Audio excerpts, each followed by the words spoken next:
خدایا خود را بشناسم.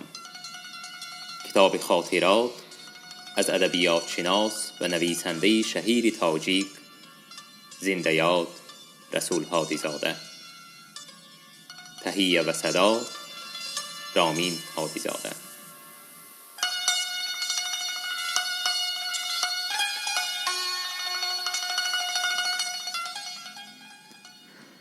حاصل آموزش دست‌نویس‌ها. آموزش دست‌نویس‌ها طرف شوق و هوسم را زیادتر می کرد. پیش نظر جهان اسرارانگیز ادبیاتمان گشاده می شد. آگاهی و اطلاعات بیشتر پیدا می کردم که در طول سالهای دراز کارمندان کتابخانه ها به چه زحمت و ذره‌چینی گنجینه فراوان مدنیت ما را جمع نمودند. در سمرقند و بخارا و تاشکند گرد آوردن نسخه های خطی گذشتگانمان کاری فوق‌العاده نبود، زیرا آن شهرها خود مرکز و کان معدن میراث خطی ما بودند. لیکن در استالین آباد که شهری نو عاری از کتابخانه های قدیمی بود، جمع آوردن دست‌نویس های کهن کاری سهل نبود. شخصانی لازم بودند که با محبت و عشق و جمهوری نو از سمرقند و بخارا و مرکزهای مدنی کوهستان ذره ذره نسخه های قلمی را پیدا کرده در شهرک نوی نامشهور گنجینه بای میراث خطی ما را بنیاد نهند. در نتیجه کاوش ها نام چند نفر را پیدا کردم که در بنیانگذاری گنجینه دستخط ها رنج ها بردند و ما امروز آنها را با عرض سپاس و شکرانه باید یادآوری کنیم. یکی از آنها عبدالله عبدالخالق زاده سمرقند است. در بالا ذکر وی با پایان فجیع زندگیش آمده بود. این شخص در زمان خود بین ضیاییان شهر به نام عبدالله جان اکه مشهور بود. وی با عینی و عجزی و دود محمودی و قاری مسیحایی متخلص به تمهید و دیگر روشنفکران سمرقند دوست و آشنا بود. با عمو بزرگ من رضاخان به قول معروف جوره قرین بوده است. خصلت‌های حمیده ایشان را از عمویم و پدرم بسیارها شنیدم و تصوری خوب درباره ایشان در ذهنم باقی مانده است. دو پسری عبدالله جان اکه، غنی و رشید، در اول سالهای 30 به دوشنبه آمده به سان شاعر و دراماتورگ جوان در اینجا خدمت می کردند. دختر ایشان مظفره خان با همسرش قاسموف نیز در دوشنبه بودند. قاسموف در ساحه معارف و مظفره خان در کتابخانه دولتی کار می کردند. داماد دیگری عبدالله جان اکه معروف رسولی در نشریات دولتی تاجیکی سمرقند محرر و ترجمان ادبیات سیاسی بود. چند مدت در دوشنبه هم کار و اقامت کرده است. عبدالله جان اکه شخص کتاب دوست و کتاب شناس بود. وی با کتابخانه نوی دولتی به نام فردوسی همکاری داشت. در گرد آمدن دست‌نویس های نادر گنجینه کتاب های قلمی کتابخانه عبدالله جان اکه سهمی بارز داشت. در جمع‌آوری و آموزش های نخست دست‌نویس ها خدمت شاهنشاه نام شخصی که از زندگی و فعالیت وی اطلاعات در دست ندارم خیلی مهم بوده است. پروفسور بالدرف که در اول سالهای 30 برای تجربه آموزی به استالین آباد چند بار آمده بود، از این شخص بارها به نیکی یادآور می شد. می گفت که شاهنشاه نه تنها دست‌نویس شناس بلکه در تاریخ ادبیات تاجیک و تحقیق بعضی مسئله های آن دانش و ملکه خوب داشت. شخصی سومی که کتابخانه فردوسی را با دست‌نویس های قدیم تأمین می نمود از غیجدوان بخارا و نامش میرزا محمد قابل متخلص به سودایی بود. این شخص همانا چند مدت در کتابخانه فردوسی کار هم می کرده است. و جز آن که از بخارا کتاب می آورد، آثار بعض شاعران آخر عصر 19 و اول عصر 20 را مخصوص برای کتابخانه کتابت می کرده است. از جمله مجموعه آثار شاهین را در سالهای 1936-37 تدوین و کتابت نموده است. میرزا قابل خطاط کسبی بوده مجموعه مذکور شاهین را به خط جلی نستعلیق استنساخ نموده است که الحال زیر رقم 785 محفوظ است.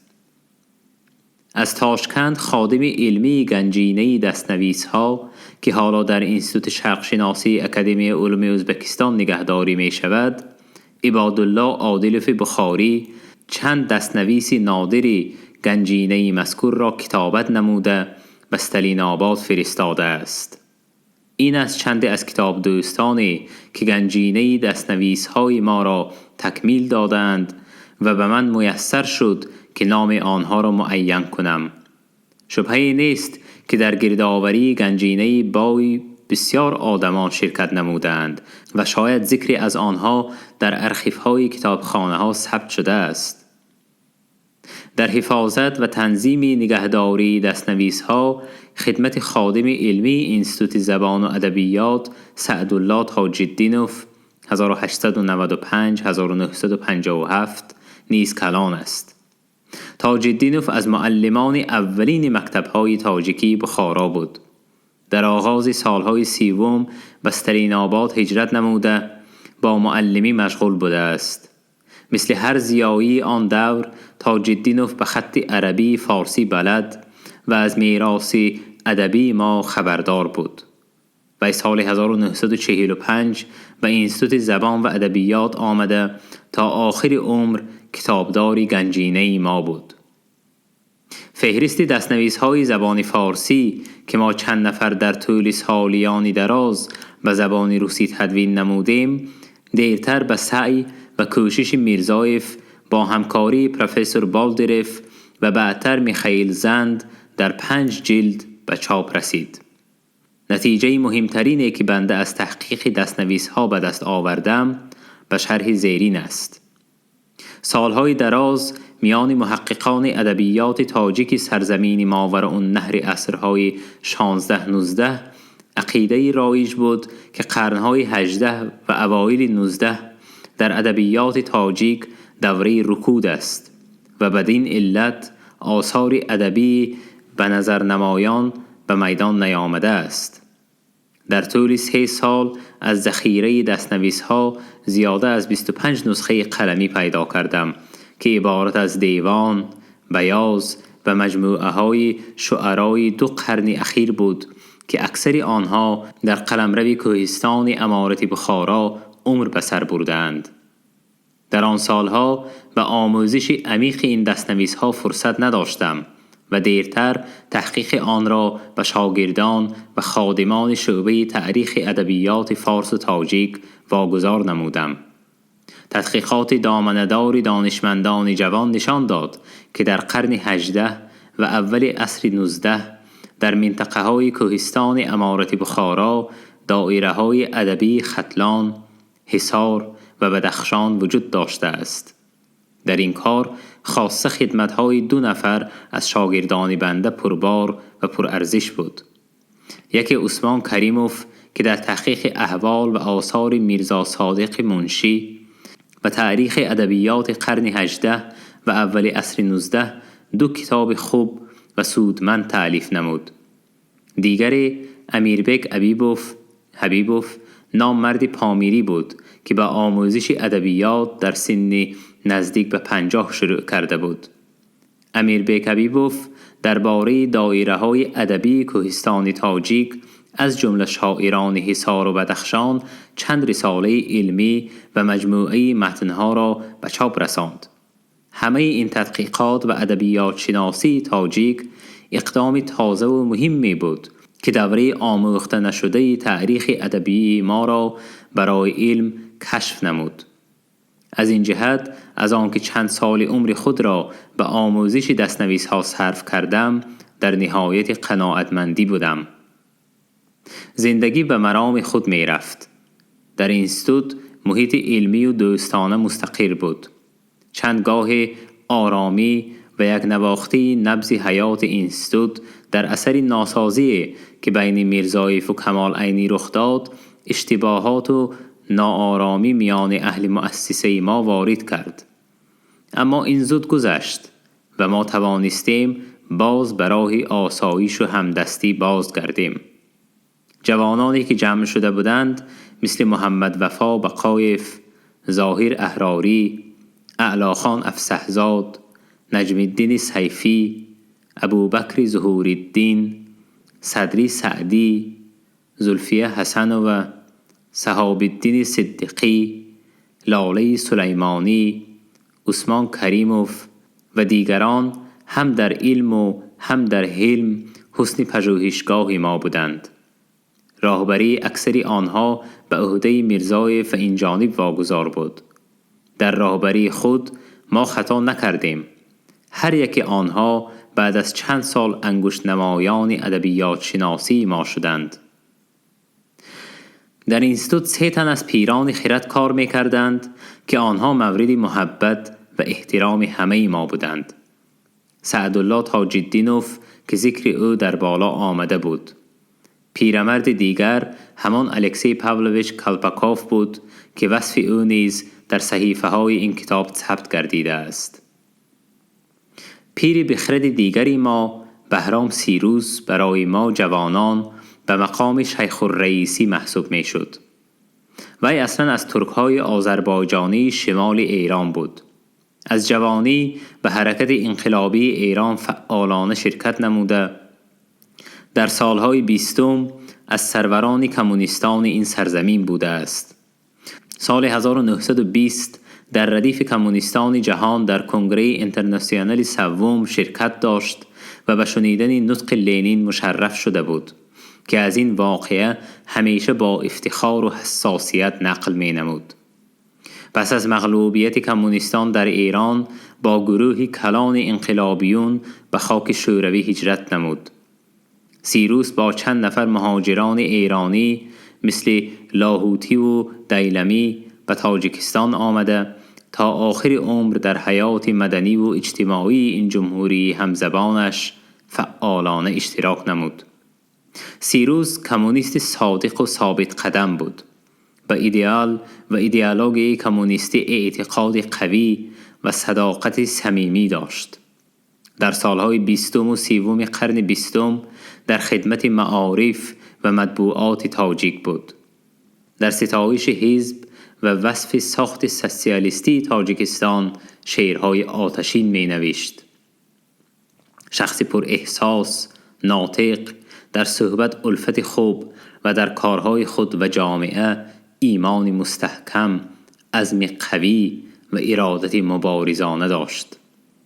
از سال 1948 به مؤسسه های علمی اکادمی گذشت و تا آخر عمر برای علم ادبیات شناسی تاجیک خدمات خالصانه و جانسپارانه کرد. سال 1955 در نظریه قافیه شعر فارسی و تاجیکی رساله نوشته و عنوان نامزد علم سزاوار گشت. چندین سالها در تاریخ و نظریه عروض شعر فارسی تحقیق و کاوش‌های پردامنه انجام داده، کتاب خوبی تدوین نمود و در شورای علمی انستیتوت شرقشناسی مسکو عنوان دکتر علم فیلولوژی را دریافت. در این وقت او 85 سال داشت. در انستیتوت همیشه از ساعت 9 در سر کار حاضر بود. با کمال عینی و ظاهر احراری و زحمات زیاد متن صحیح و علمی شاهنامه فردوسی را با حروفات کریلی به چاپ تهیه نمود. سیروس صبح در خلطه ترموس چای و کمی غذای لذیذی همسرش داده را انداخته، سرودی را زیر لب زمزمه کرده به اینستیتوت داخل می شد. سر کار می نشست تا ساعت 12:30. بعد کمی غذا مصرف نموده چای معطر سیاه را می نوشید و سر تخته شطرنج می نشست. حریف همیشگی وی کالپاکوف می آمد. بازی شطرنج آغاز می یافت. ما همه گرد 2 شطرنج باز جمع می شدیم. متاعبه و ظرافت و شوخی و هزلهای آنها، گاها در بالای یک پیاده جداً به هم در افتادن دو پیرمردی برنادیل عجب تماشای ذوق‌آور و لذت پرشوق به ما می بخشید. بهرام سیروس تا آخر دم بردم و سالم بود. مرگ ناگهانی همسرش که از وی 10-15 سال خردتر بود بر روحیه و سلامتی موی سفید سخت تأثیر کرد. آنها نهایت زناشوی مهربان بودند. سیروس هرچند نمایان نمی کرد اما اثری تنهایی و جدایی از یار در چشمانش هویدا بود. به وی پسرش و کیلینش پرستاری می کردند اما جای همسرش در پهلویش خالی بود. سیروس کمونیستی صادق و در اعتقادش سخت ثابت و راسخ بود. وی به اصطلاح آینده درخشان کمونیسم باور داشت. معتقد بود که سالها می گذرند و در ایران ساختار سوسیالیستی پایدار می شود. خوب است که وی با همین اعتقاد از جهان چشم پوشید و تغییرات‌های کلی جامعه امروزه را ندیده رفت. وگرنه نمیدانم حال وی چی می شد. بهرام سیروس سال 1981 در سن 96 سال جهان را پدرود گفت. یادش بخیر و غریق رحمت الهی باد.